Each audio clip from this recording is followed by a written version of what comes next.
Hello, and welcome to the Hammond Iles Wealth Advisors Financial Power Hour. Today, we're going to be talking about the 2022 tax strategies to give you some ideas and thoughts on ways that you can use your investments and your portfolio, as well as some additional tax planning to reduce your tax bill as we head up into the end of the year. As always, we encourage you to consult with your legal and tax advisors on how these strategies may apply directly to you. And if you have any specific questions, please contact our office to talk with a financial coach on how we may be able to apply them to your personal situation. Your questions are always welcome, and you can send those to hello@hiwealth.com. So let's start off by talking a little bit about the tax history. Kind of where do income taxes come from? And historically, when we look back, the first income tax was proposed back in 1814 as a way to fund the war of 1812. But by the time the legislation was reaching the point of being passed in 1815, the war had already ended. So when we look at the American history, then the first income tax was actually implemented by President Lincoln in the Tax Act of 1862 to basically fund a tax to be able to help fund the Civil War. At that point, there was a 3% tax for incomes above $600 and 5% on incomes above $10,000. And records show that very few Americans actually filed these income taxes, though taxes raised were continuing to fund those Civil War debts that were coming up. Now, following the Civil War's end, though, the public began to lose interest in income taxes, and so it was repealed. It was not made permanent. In 1872, that tax act was repealed and new tariff restrictions were put in place to provide the nation's revenue. However, in 1913, the 16th Amendment was passed, giving Congress the authority to tax American citizens' incomes, and we have not looked back since then. Tax rates have fluctuated up and down since then based on circumstances and times. And if I were to ask you to raise your hand if you think taxes are too high, many of you would probably raise your hand. But when we look back historically, really, what we find is that taxes right now are relatively low to what they have been in the past. When they first were passed, as I mentioned, they were in single digits, 7% back in 1915. And in World War II, tax rates got as high as 94% to be able to fund the expenses around that war. But it dropped back in 1980, and in most of the 1980s, the tax rate was around 50%. And then it was a drop back in 2015 to 39.6%. And today in 2022, we find tax rates, the highest rate that is, at 37%. Now, the key here is that these tax rates will expire in 2025. So we have to question of where will tax rates go in 2026? Will they just immediately go back to 39.6%? Or will the 37% become permanent? And this is why the midterm elections, as well as the next election cycle in 2024, are so extremely important, because those elected officials will be making these decisions related to the tax code. And if history is any indication, Congress will most likely wait right up until that deadline before making a decision. Now, one of the other aspects in looking at our income tax system is that it is a progressive tax system, that when you have a higher income, you pay a higher income tax versus a lower income paying a lower income tax. And here are just a couple of interesting facts about who pays taxes. Americans who earned more than $200,000 per year, which equates to just under 6% of taxpayers that filed returns, paid over 62% of all federal taxes. Now, Americans who earned below $30,000 per year, or only around 37.8% of returns, paid 1% of all federal income taxes. So that lower 40% only paid 1%, and the top 6% paid over 62%. And Americans who earned more than $2 million, but below $5 million, paid 7.4% of all federal income taxes. Now, today we're going to talk about a number of different things related to planning that you may want to take into consideration as you plan your taxes for the remainder of this year or into next year. And, one thing that is for certain is death and taxes. That's what they say. And what's the difference between death and taxes? Well, death doesn't have Congress coming back every year to make changes and make it more difficult. Our lives are made more simpler over time with technology. We have this technology of Zoom meetings where we can come together in a Zoom room and have a meeting. Our lives have become easier, but when it comes to taxes, for whatever reason, it continues to remain complex. And so we'll highlight some of the key tax rules. We'll talk a little bit about Roth conversions, how the healthcare laws and impact your taxes, some distribution actions that you should be aware of, talk about the gift tax exclusion, and some tax-efficient charitable giving strategies that you may want to consider in your planning. And as an added bonus, and there's more, we're going to talk about the Inflation Reduction Act of 2022 and how that may impact you, sharing 3 ways that it may impact you financially. So when we take a look at recapping our current tax rules, what we find is that the standard deduction for 2022 will be $25,900 for joint filers, $19,400 for head of households, and $12,950 for those filing single. Now, you may remember that before the last tax reform, we used to have not only standard deductions, but we also had a personal exemption. Now, when the standard deduction was increased substantially, the personal exemption was zeroed out. And for 2022, that is still the same. There is no personal exemption. Also, part of that tax change is a limitation on state and local tax, or what we call the SALT deductions. And that is limited to $10,000 if you itemize your tax deductions. Again, if you take a standard deduction, this doesn't apply because you're not itemizing. And for those with children, you now have a child tax credit equal to $3,600 for children ages 5 and under, and $3,000 per child ages 6 to 17. Now, with mortgage interest deductibility, again, if you itemize your taxes, you can deduct interest on a mortgage for your primary home up to a maximum of $750,000 in the loan. Now, many of you may say, well, that doesn't really apply, but certainly as we get these property prices that continue to skyrocket right now, that loan limit is going to be felt by more and more individuals. Now, some other key tax rules to be aware of is that 529 plans have been expanded into the ability to use those funds. A 529 plan is an account that is run by states that you have the ability to put contributions in for education purposes, and it grows tax deferred inside the account and then comes out of the 529 plan tax-free, assuming that you use those funds for education related expenses.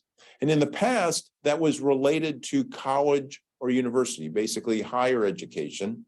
But the law has changed with that. And now you are able to use funds from a 529 plan to fund elementary or secondary education.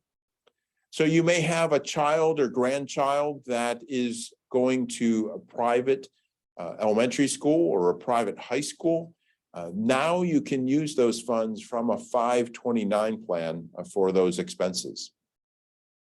Related to Roth IRAs, and I'll talk a little bit more about those just later in our presentation, but if you convert part of an IRA to a Roth IRA, the ability to reverse that is now canceled out. You cannot reverse a Roth IRA. It used to be that you could convert an IRA, and if the market went down, you could rescind that and reverse it back and then do it again when the market was lower or higher, whatever would benefit you. But that has been eliminated. Now, the phase-out range for being eligible to contribute to a Roth IRA has also increased for individuals that file single. That phase-out range is now $129,000 to $144,000. So if you're eligible to contribute to a Roth IRA and that your income is underneath $129,000, then you can make that contribution. If you fall in between that range, then you're able to give a proportionate amount of the contribution. But once you exceed that $144,000, or for married couple filing jointly, $214,000, your ability to contribute to a Roth IRA is eliminated. Now, they also raised in the tax code the alternative minimum tax exemption to $118,100. And the estate tax exemption on the federal level has been raised to $12 million for 2022. So you're now able to individually pass on $12 million to the next generation or family members or friends without any federal estate tax. And this is per person. So a married couple could pass on a total of $24.12 million without any estate tax. Now, keep in mind that this is the federal exemption, so states will differ. So you'll want to make sure that whatever in state that you live in, that you verify the state level, which can differ from the federal exemption amount. Now, as I mentioned briefly earlier, when I was talking about the highest marginal tax rates, is that things may change at the end of 2025. That these tax law changes that were passed to be effective back in 2018 have basically a 7-year shelf life. At that point in time, they will either expire and everything will take a time machine back to the way they were back in 2017, or Congress may act to either extend it further or make some other changes that will take effect in 2025 going into 2026. And you can see here that that affects a lot of different areas, not only the individual tax rates and brackets, but also that larger standard deduction, as well as the repeal of the personal exemption, as well as the cap on the SALT taxes, the doubled up child tax credit, as well as the higher estate tax exemption. All of those will come to a sunset on 2025. Hopefully it's a pretty one and gets extended, but it may be kind of a scary sunset, and there could be changes in the way. So again, all the importance of why we want to make sure that we get out and vote. Now, as we take a look at tax rates, also I want to take a little bit of time to talk a little bit about capital gains rates. Many people know about the 20% capital gains rate and automatically think that you're in that bracket. However, that may not be the case. And for those of you that don't know what a capital gain is when you buy an investment, what you pay for it and plus any reinvested dividends is what's called your cost basis. That's your base level. And then when you sell it, those are your sales proceeds. So if I buy a share of stock at $100 and I sell it for $150, it has appreciated $50, and that is my capital gain. So depending on my income, I may pay a percentage of that capital gain in federal long-term capital gains rates. Now, see, it says long-term, which means that you need to have the investment held for at least 1 year. If you own it less than a year, short-term capital gains are typically taxed at your ordinary income tax rate, but long-term capital gains rate reflect these brackets that we have on the screen here that are either 0, 15%, or 20%.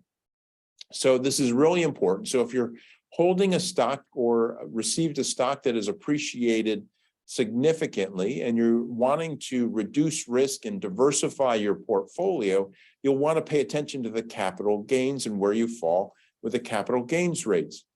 For those that are filing single, you stay in that 15% capital gains rate up to over $459,000 of income.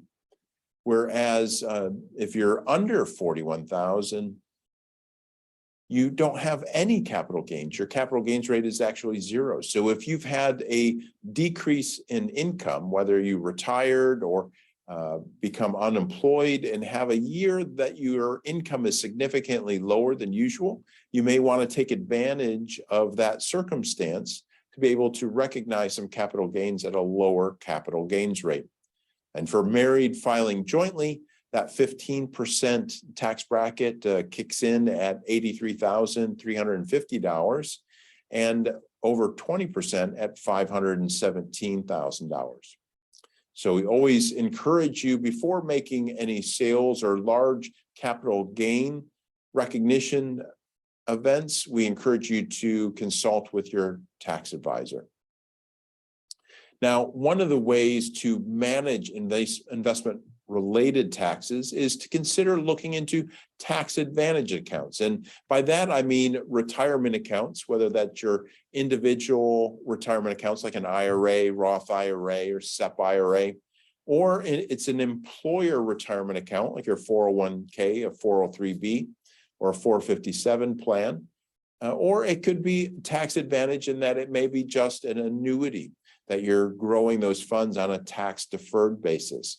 Those are all different investment related ways to defer taxes for a period of time.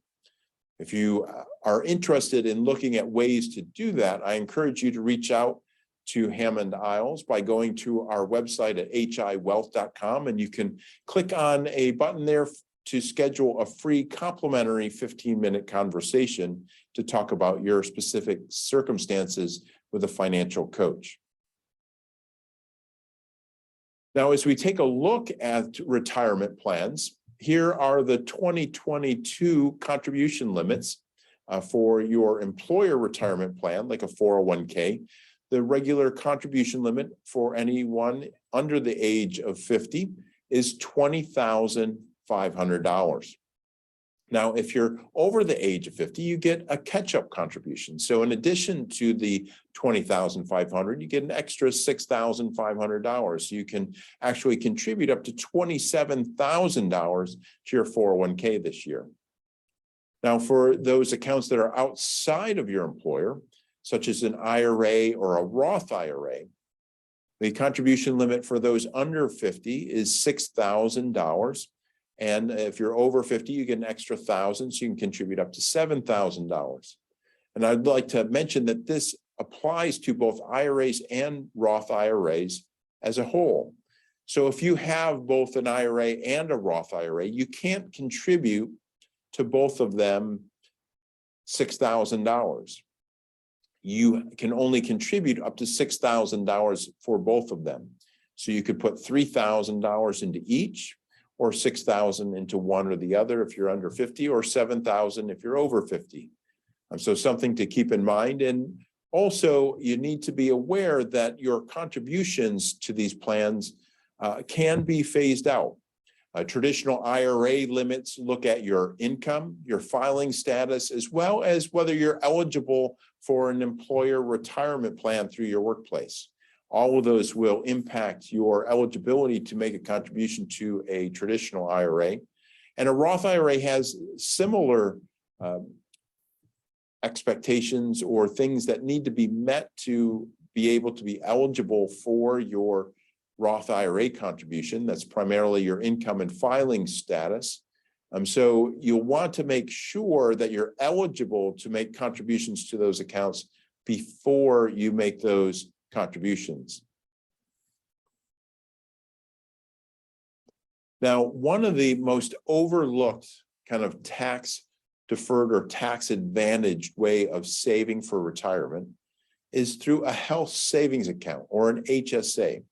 So if you have a high deductible health insurance plan that provides a large deductible, but it also provides the ability to establish a health savings account, this can be a great way to put money aside to be used in retirement.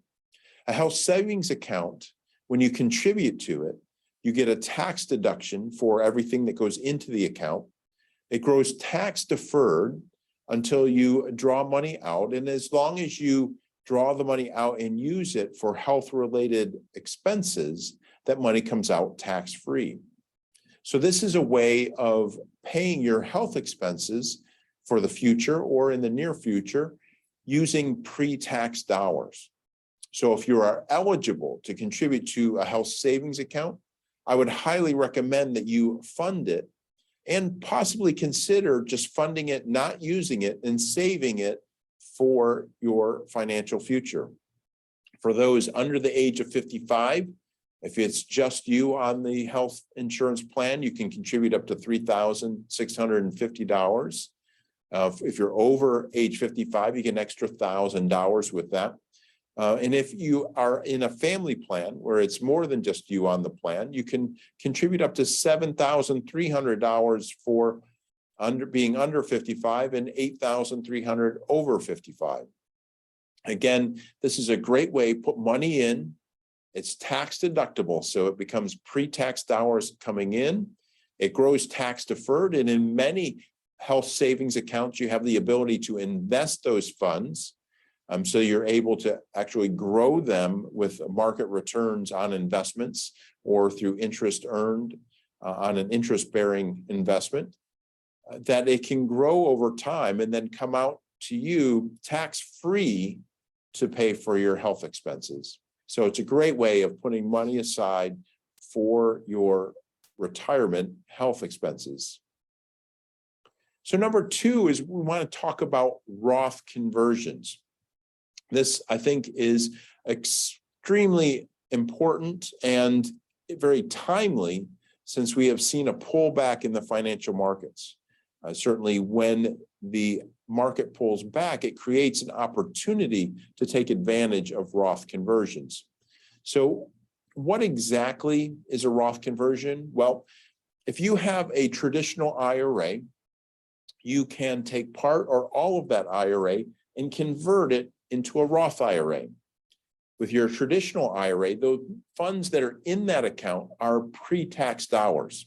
So when they come out of the IRA, you're taxed on those, as well as the tax on the gain when it comes out to you. A Roth IRA, on the other hand, when you contribute to a Roth IRA, there's no tax on the contribution because it is after-tax money going in. So there's no tax when it comes out. And it grows tax deferred. And as long as you've had the account for 5 years and reached the age of 59 and a half, you're able to take tax-free withdrawals of the future growth and income without any taxation. Now, there are some other exemptions, such as death, disability, or first-time home buyers. But the advantage of the Roth IRA is you get all of that growth, especially if you're younger. You take advantage of the compounding over time, and that growth will come out to you tax-free in the future. So by making a Roth IRA conversion, you're taking money from a taxable account, an IRA, and converting it over to a Roth IRA, and you pay tax on that amount in the year that you convert it over. Now, as a rule of thumb, it is my opinion that when you make a Roth IRA conversion, you should only convert the amount that you're able to pay the tax on outside of the conversion. You do have the ability to have taxes withheld when you make that Roth conversion. However, I think that it's to your advantage to get as much as possible into the Roth IRA. So it makes sense to convert only what you can afford to pay the income tax on outside of the Roth IRA. Now, the advantage of doing a Roth conversion, especially right now when the market's down, is when the market does recover, that growth in recovery will be inside the Roth IRA, will come out tax-free, as opposed to inside the IRA where it will be taxable. Because all of those distributions come out of the Roth IRA after 59.5 and 5 years, tax-free, there are no required minimum distributions from a Roth IRA. Also, for your IRA, which does have a required minimum distribution currently at age 72, it reduces your IRA balance. So if you don't need the required minimum distributions for income purposes, it helps you to reduce the amount that you're required to take out.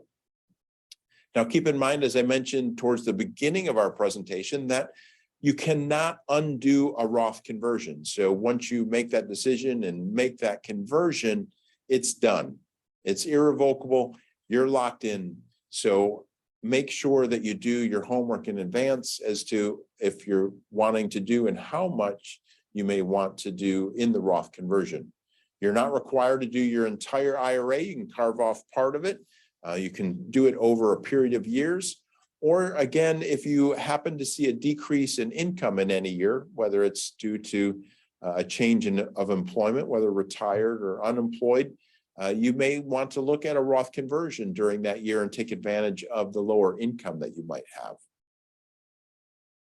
Now, a third thing that we're going to take a look at is healthcare laws and how they impact your income taxes. Now, you may be aware that for Medicare, there is a portion of your payroll tax that is paid out to fund Medicare, and that's 1.45%. Some of the changes that have impacted healthcare have also added an additional Medicare tax. So for couples filing jointly, any income over $250,000 will have a tax rate on the Medicare portion of 2.35%. So basically an additional 0.9% that you'll be paying towards Medicare. One of the other things is that the Healthcare Reform Act also put into place is a 3.8% Medicare tax on investment income. So for individuals that make more than $200,000, you're going to have this added income tax on your investment income. So it's something to be aware of if you're in that higher income area. Now, one other thing related to medical expenses is that you still are able to deduct medical expenses if you do itemize your tax deductions. And that is, you're able to deduct expenses that exceed 7.5% of your adjusted gross income. But keep in mind that only applies if you're itemizing. If you use the standard deduction, your medical expenses don't really matter or impact your income tax. Now, the fourth subject we're going to cover today is distribution actions, talking about ways to take a look at how can we reduce our income tax by paying attention to the way that we're receiving our income. And so it's important that you take the time to take an inventory of all your potential sources of retirement income, and that you should review the tax treatment for each of them. For example, will your Social Security income be taxable? Most people don't realize that Social Security income can be taxable, and it depends on what amount of income you have outside of your Social Security. There are different breakpoints that if you reach the first one, 50% of your Social Security becomes taxable. And at the second breakpoint, 85% of your Social Security becomes taxable. So when we're taking a look at things like Roth IRA conversions, for example, we want to take a look at what does that extra income do to potentially trigger taxes on things like your Social Security income. It's very important to know that these strategies that we talk about can have ripple effects. So you're doing one thing over here to convert an IRA to a Roth IRA, and it impacts your Social Security, and the tax impact then ends up being a lot greater than you originally anticipated. Also, it's important to consider adjusting your asset allocation. Do you have investments that are generating more dividend income in your retirement accounts where you're not paying tax on that on an annual basis?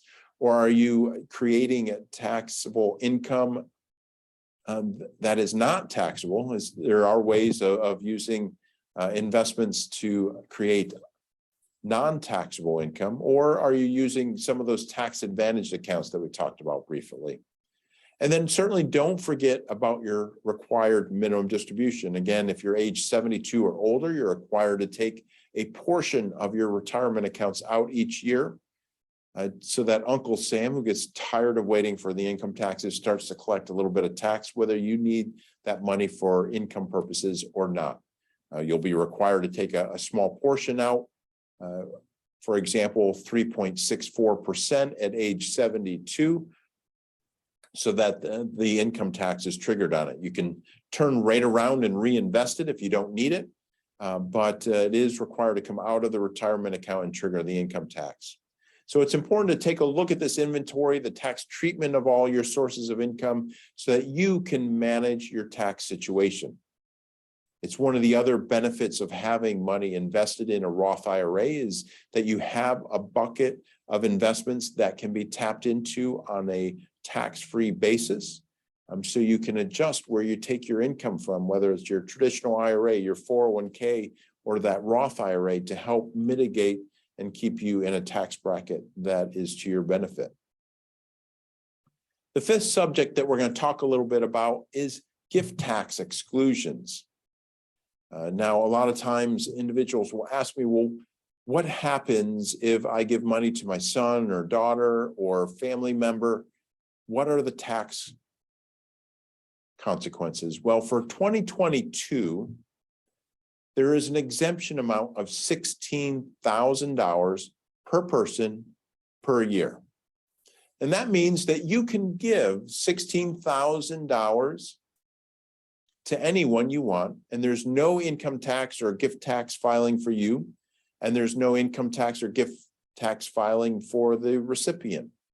So by the way, that's Greg, G-R-E-G.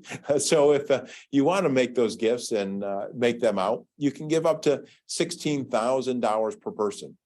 And keep in mind that it's per person. So if you're married, one spouse could give $16,000 to a son or daughter, and the other spouse could give $16,000 to the son and daughter. So they could end up giving $32,000 in any one calendar year without any gift tax reporting. And if that son or daughter is married, you could give another $16,000 each to the spouse of your child. So you can see that when you start looking at then the children and all of the other grandchildren that are there, you could actually gift out a large amount of money if you needed to reduce your estate or felt very generous and wanted to make a lasting impact with those family members. Now, the sixth subject that we're going to talk about today is tax-efficient charitable giving. Many individuals that give to charity don't realize that you can be much more tax efficient than just writing a check, Venmoing money, or sending cash at a charitable gala or event. The first strategy that I want to remind you about is to think about donating appreciated assets. All too often we think about cash just because that's what immediately comes to mind, yet most of our net worth is not in cash. So if you have stock or investments or mutual funds that have appreciated in value, think about giving specific shares of that investment or a portion of it to the charity. And this doesn't have to be a marketable security. It could be a home, a car, a boat, anything that may have appreciated in value. You can donate to a charity and you get a full tax deduction for the amount or item that you're donating, and you avoid the capital gains tax on that and that item that we talked about earlier. So you get a double bonus of making an impact on a charitable organization, as well as avoiding the gift tax on the appreciation of it. Now, if you happen to be over the age of 70 and a half, yes, that age still is in the tax code, even though the required minimum distribution has been adjusted up to 72, qualified charitable distributions still apply to anyone over the age of 70 and a half. And what that is if when you make a gift directly from an IRA, keep in mind this does not apply to employer retirement accounts.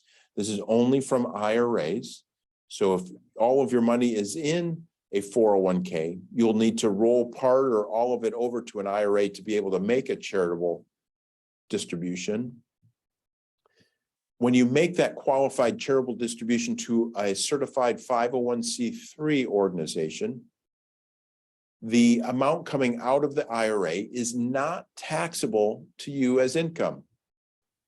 Now, you don't get a charitable deduction for it, but it's completely untaxed and it counts towards your required minimum distribution. So if you're over the age of 72, you get two birds with one stone. You can get money out of your IRA, pay your charitable donation with pre-tax dollars, and it counts towards your required minimum distribution. Now, one other strategy is what we call bunching. Now, many individuals now use the standard deduction on their tax return.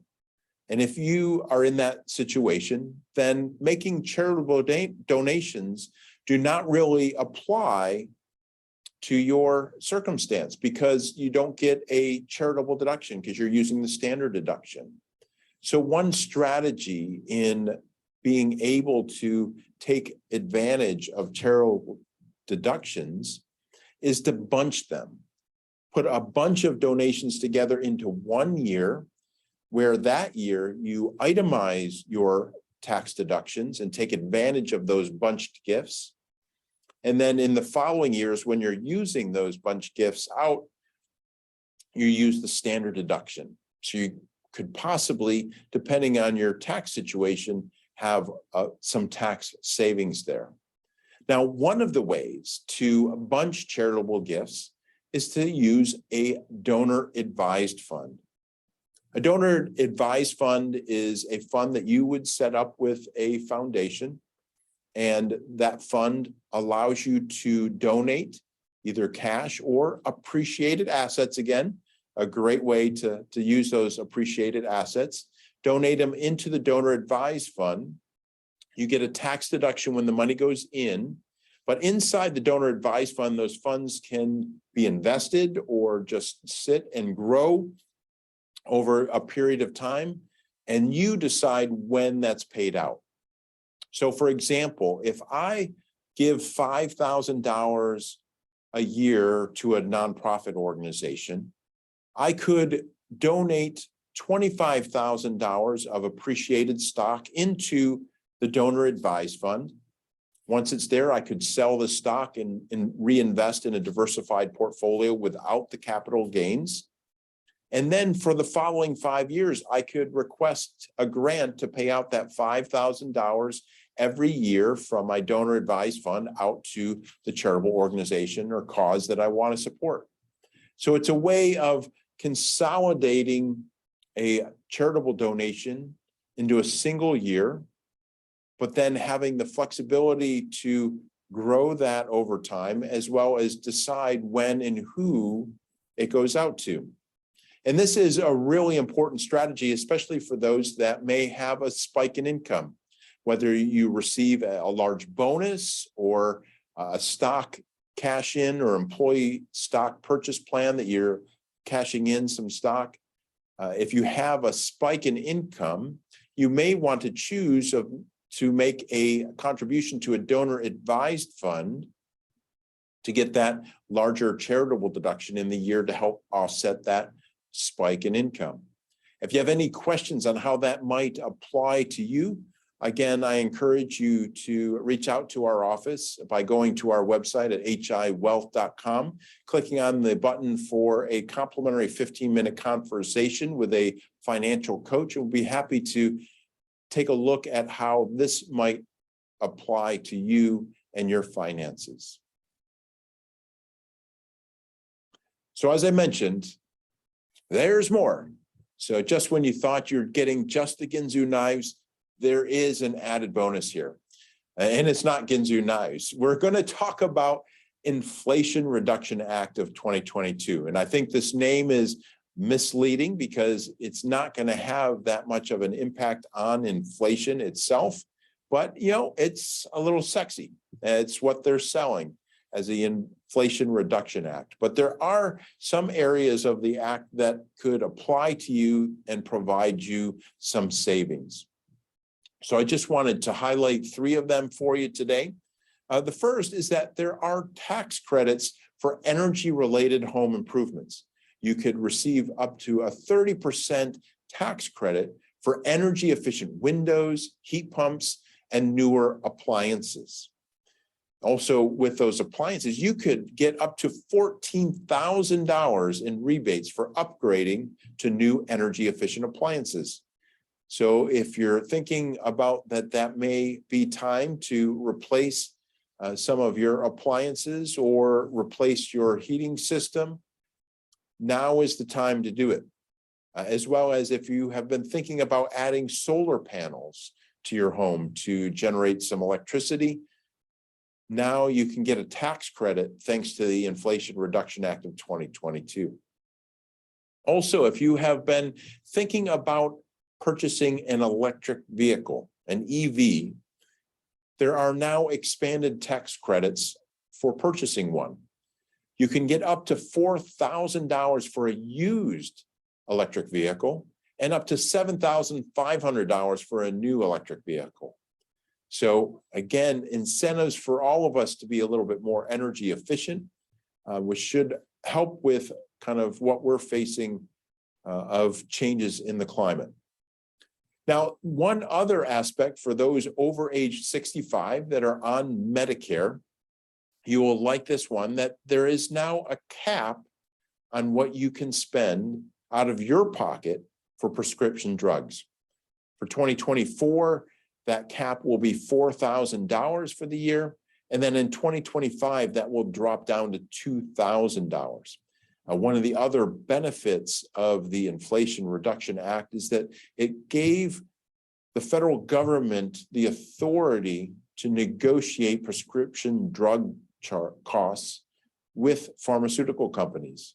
So we should all benefit from lower prescription drug prices as part of Medicare, as well as a cap on what your out-of-pocket costs may be in a year. So those are 3 important things to keep in mind that you may benefit from the Inflation Reduction Act of 2022. Now, again, we're open to any questions that you have. So if you have a question about a topic that we covered today for our Financial Power Hour on the 2022 tax strategies, please don't hesitate to give us a call or reach out to us via email at hello@hiwealth.com.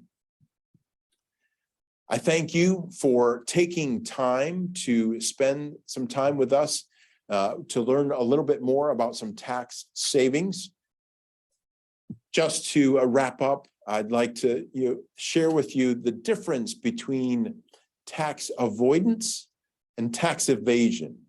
You know what that is? About 20 years in prison.